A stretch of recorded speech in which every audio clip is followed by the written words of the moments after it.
Why is Cenote so great?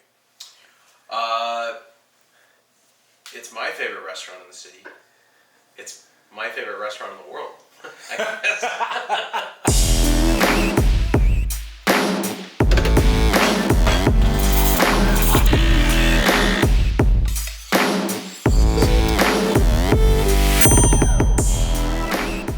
What's up, everybody? Welcome to Coffee with D-Ray once again. You thought I was going away, but I'm here to stay. Hope y'all smiling, feeling good. I'm smiling, I'm feeling good. Just trying to bring you some value through the stories of the people that I'm gonna have come through my studio. Today had Scott Lansdowne here. Oh man, it's great. One of the co-owners of Cenote. If you're in the Victoria area and you do not know Cenote, then you should be ashamed of yourself and you need to get down there right away. Great drinks, great food, great staff. Oh man, just those lamb sliders. For those of you who know, you know. Anyway, had a great chat with Scott, super smart guy. So without further ado, let's hear what he has to say. Welcome, Scott. How are you doing today? I'm great, man. How are you? I'm excellent. Thank you so much for being here. I really appreciate you showing up in the studio here in my early career of doing interviews with excellent, wonderful entrepreneurs.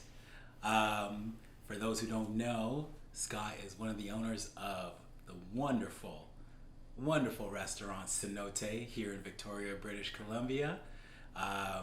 Great, excellent cocktails, food.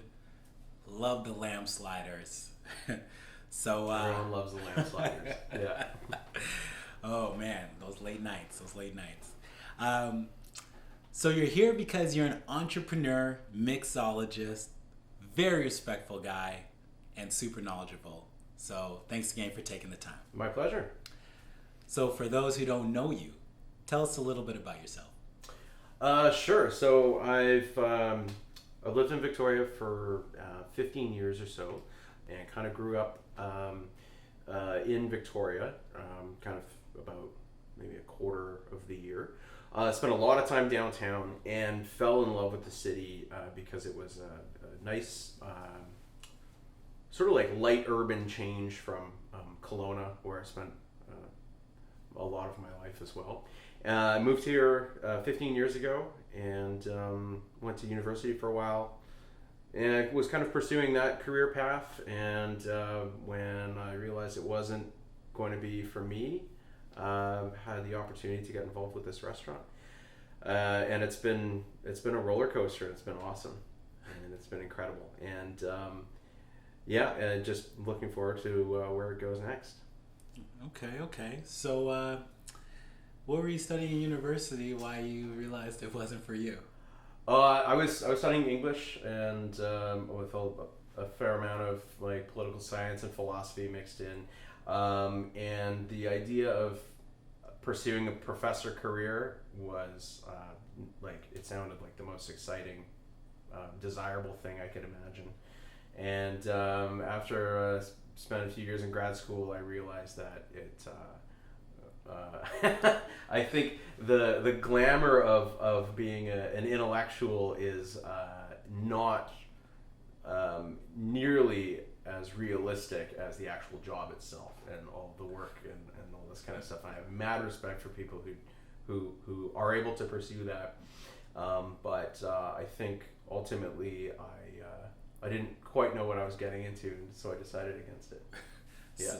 Also, working away solo in an office is, in a lot of ways, doesn't really satisfy my need for socialization. So, yeah, absolutely. It takes a certain type of individual to, love the cubicle or office lifestyle. Yeah, and so luckily, restaurants are about as far from that kind of world as you can get in a lot of ways, right? Yeah.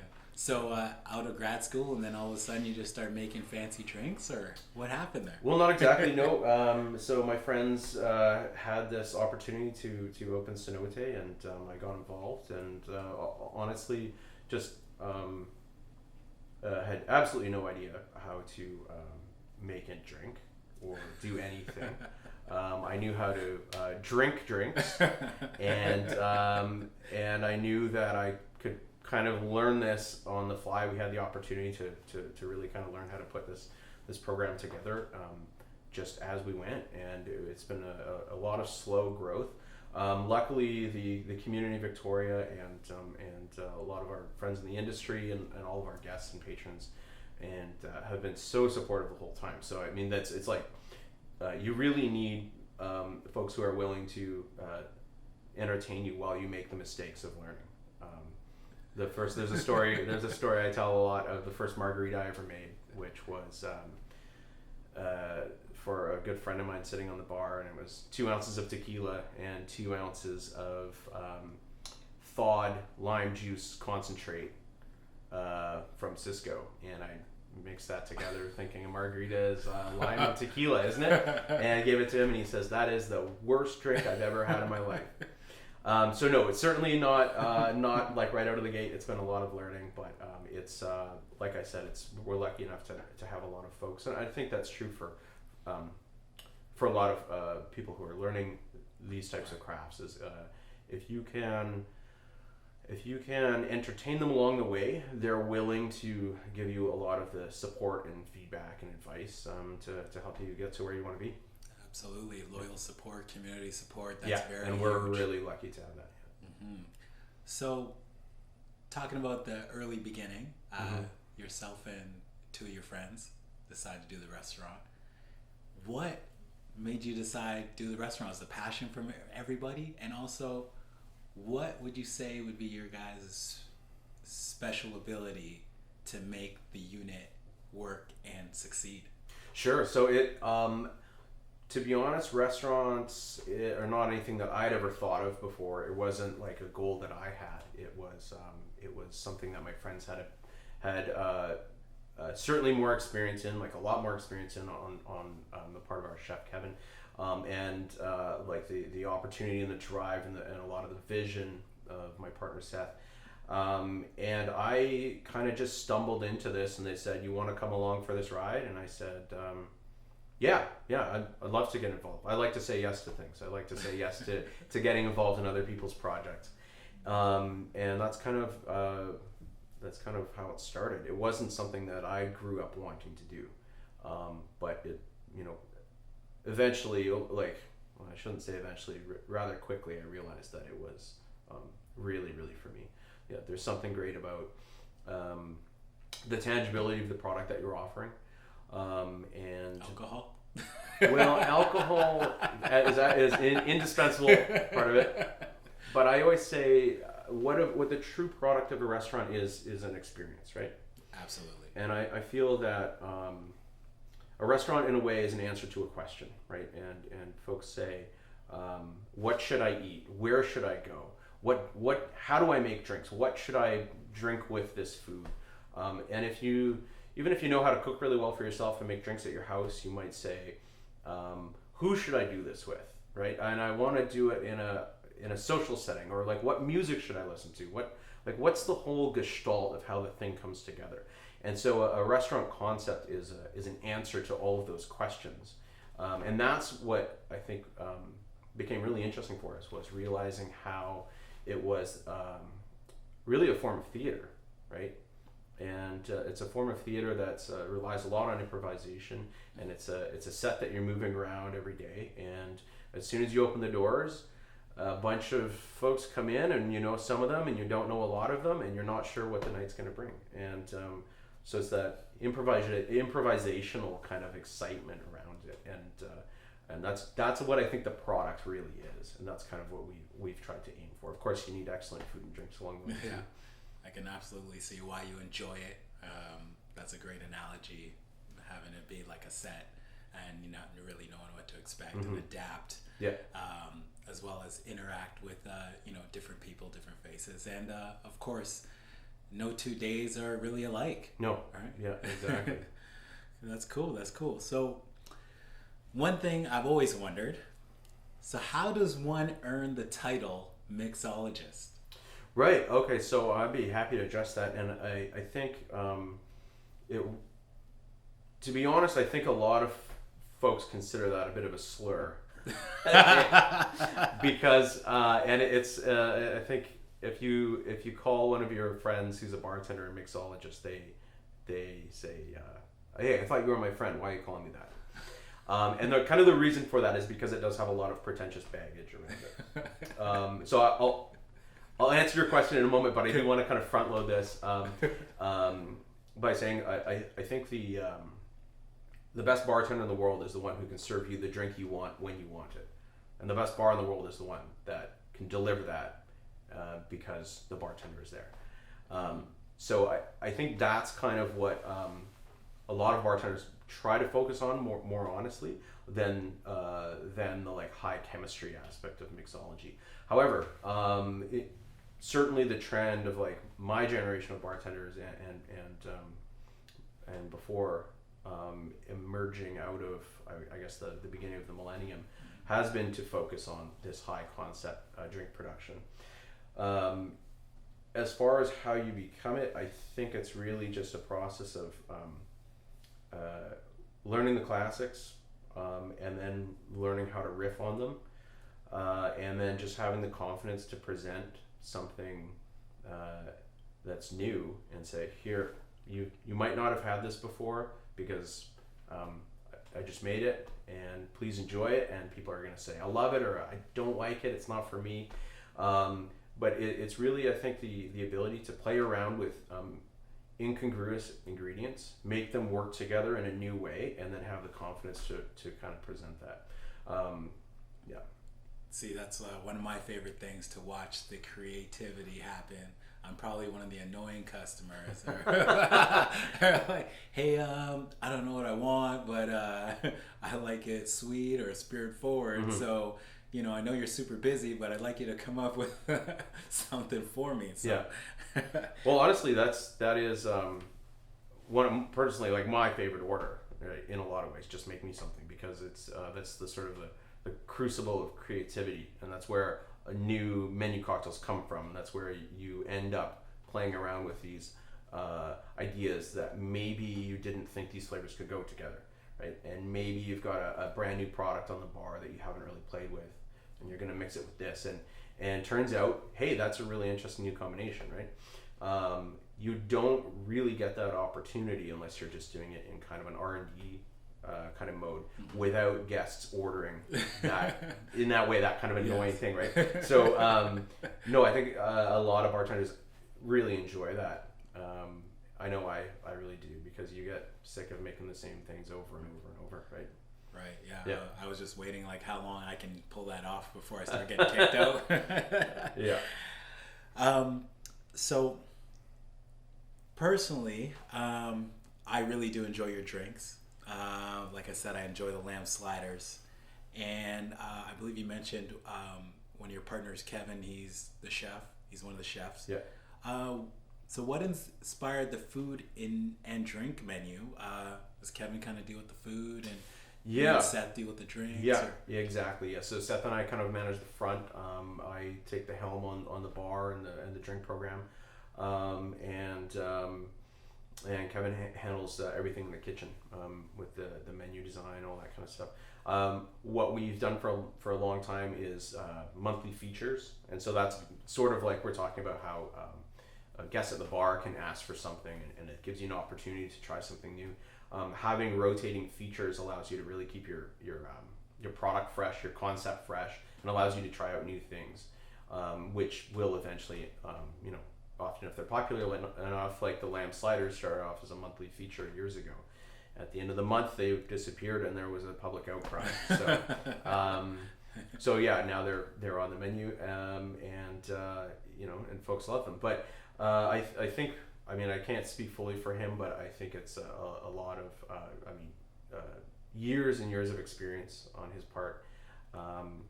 Again, just like bartending, it's having the confidence to try something new, and present it out there in the world, and see what the feedback's like. Okay, cool. So a little bit easier of a question. What's your favorite cocktail to make, and what's your favorite cocktail to enjoy? Mm-hmm. Well, the right answer to my favorite cocktail to make is whatever you want to order. But as far as my favorite to make, yeah, honestly, it's such a boring answer, but just I like making things that are new, things that I haven't, like, gin and tonic gets kind of boring. But there's like some classics, like an old fashioned, where you spend your career like slowly perfecting it, right? So yeah, I really enjoy making quality classics, and I also enjoy making like new off the cuff stuff, as I said. My favorite drink to enjoy personally is probably a daiquiri. It's super basic, 2 ounces of rum, ounce of lime juice, enough sugar to balance it. And that's it, and there's nowhere to hide with a simple cocktail like that. And that's kind of the genius of their design, is it they really foreground the quality of the product, and it's so simple. And ultimately, they're also, there's infinite variations that you can do on them. You can add a little bit of this kind of spice, you can add a little bit of liqueur. So it's a great drink on its own that I really enjoy, but it also provides a basis for creating new things. And I always tell our new bartenders that the best way to come up with a new original drink is to take a classic that you love, change one thing, and then change one other thing from there. It's a 2-step process.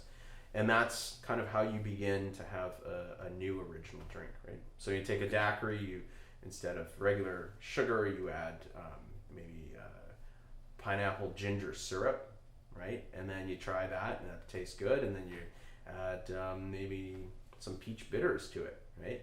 And it's still fundamentally kind of the same thing, but it is, from a guest point of view who hasn't gone through that kind of production process, it's a brand new thing, yes. Right?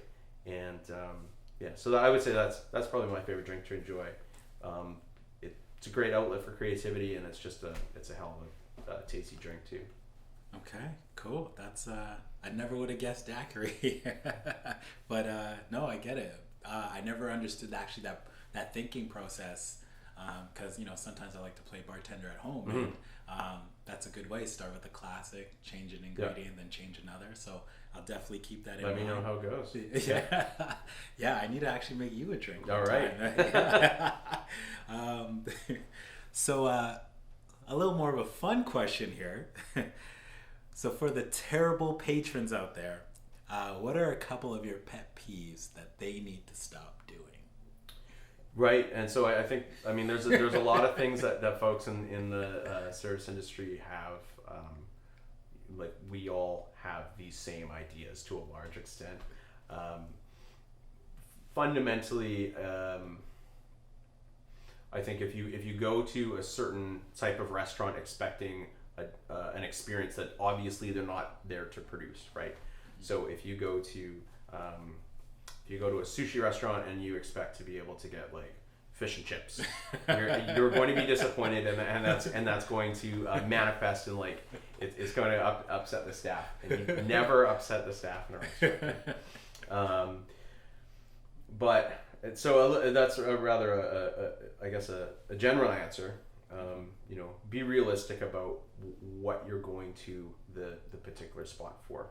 Specifically, and this one's like maybe a little bit more personal for me, is loud Skype calls in a restaurant at your table, watching YouTube videos at your just like putting some headphones or closed caption or do whatever it is that you can do with a video. Call people when you're out on the street. Restaurateurs try really hard to pay attention to all these subtle details that a lot of the time go unnoticed by the guest, and it's about putting together this cohesive kind of experience. So just like, please let us do that rather than blaring Van Halen at your table.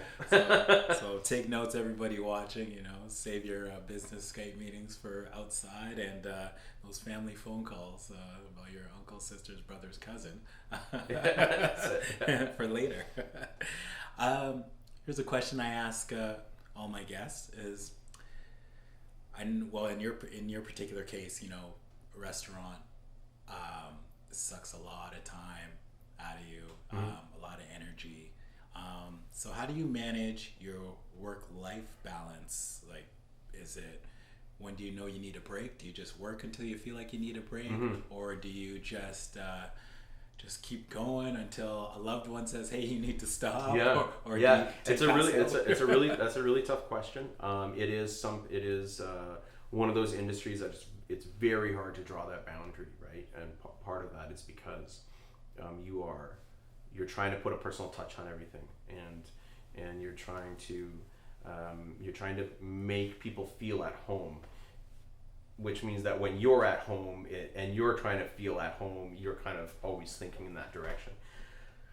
Honestly, it is one of I would say the biggest challenges in my experience. I'm so lucky to my girlfriend Sam, my partner Sam is super supportive, and she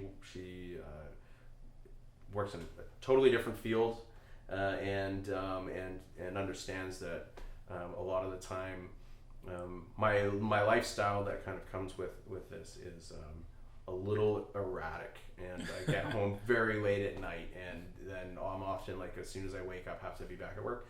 And luckily, I think I would never want to try to do this alone. It's incredible to have two great business partners to really share the load with, right? And we try to be very supportive of each other, and kind of like, if you've got the energy and the time to take on more of the load, and then kind of rebalance that as best we can. But it is one of those industries that's really tough for that, because it's nonstop. It's high pressure.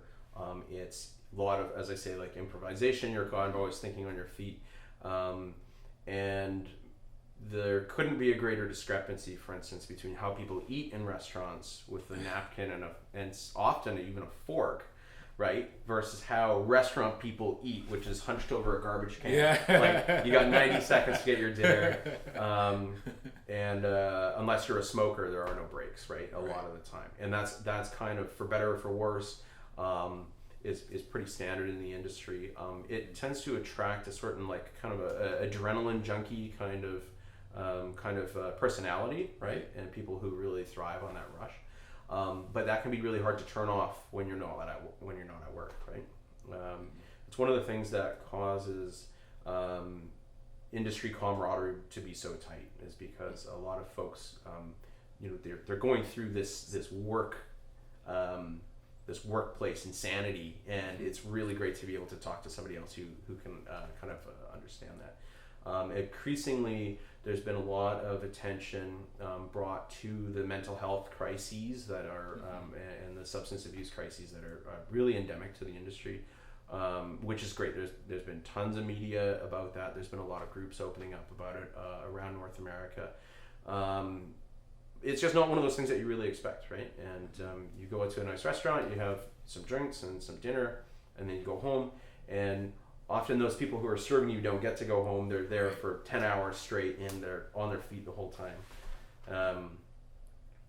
In fact, the restaurant industry has a higher suicide rate than combat veterans, which is an astounding statistic. And it really kind of, I think, emphasizes the need to, like, find ways to keep that balance going. And I mean, for me, it's often I'll take at least one day a week and turn my phone off, and I'll sleep as long as I can, and then wake up and then make some dinner, and just not leave the apartment, and fully recharge, kind of thing. It's really crucial.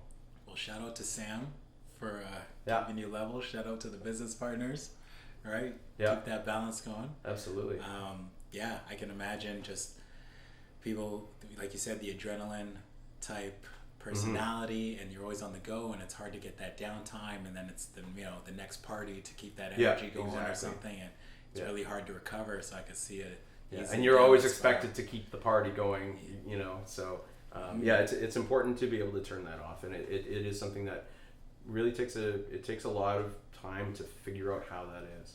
Okay. Yeah. Well, I got one last question for you. Okay. and this is just kind of for the audience, what is something you would like people to know about you that you don't normally share?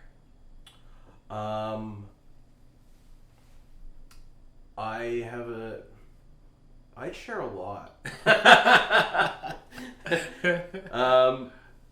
Yeah, there's not a lot about me that people don't know, because I like to talk about myself a fair amount. I do watercolor landscapes. Oh, and that's actually that's one thing that I found is really kind of like it helped me just like decompress after work a lot of the time. And I started just doing it because there's nothing on Netflix, and I don't think they're good paintings. They're not supposed to be. They don't communicate any great human truth. It's just a nice thing to do to relax, and so I have hundreds of these things littering our apartment. Well, that's great. Creative outlet. I feel like we all need something of that kind of along those lines, like you said, just to decompress. Yeah, exactly. And express, right? So, yeah. Well, that's it. And thank you. My pleasure. Thanks for having me. So, for everybody, feel free, check out Cenote. Lamb sliders, absolutely, but they got a great menu. Shout out to Kevin. Great drinks. You know, don't keep your phone on speaker, and that's right. You know, respect the staff, and and have a great experience. So thanks again. Appreciate you coming to the studio. My pleasure. And well, I'll see you probably behind the bar. Okay, you got it. All right. Wow, that was a great little chat with Scott. Like I said, you know, smart guy. It was great to hear, like, you know, how he got together with his friends. They started a business. They got it going. They used the support of the community, their network, just the fact that, you know, they lean on each other, and just touched on a lot of great things. So I just want to say thanks again to Scott, and thanks to you all for listening, tuning in. More interviews to come. You know what it is. So before I let you go, I just want to leave you with a little something. Try to do something nice for someone. Try to show someone a little bit of love. Remember, love will make you love. Love will make you hate. Love will make you win, but love will make you great. Have a good night.